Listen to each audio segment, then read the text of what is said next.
انجام برخی از فعالیت‌ها برای شما و فرزندتان ریسک بالایی دارند. ورزش‌هایی که شامل پریدن، سقوط و یا ضربه هستند. هر گونه تمرین شدید مثل وزنه برداری.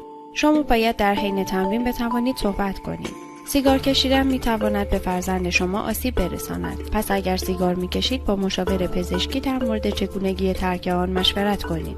حمام داغ، وان داغ و سونا. هرچند که حمام نسبتاً گرم خوب است. تعویض جای گربه. نباید این کار را انجام دهید. این کار شما را در معرض نوعی بیماری عفونی قرار میدهد.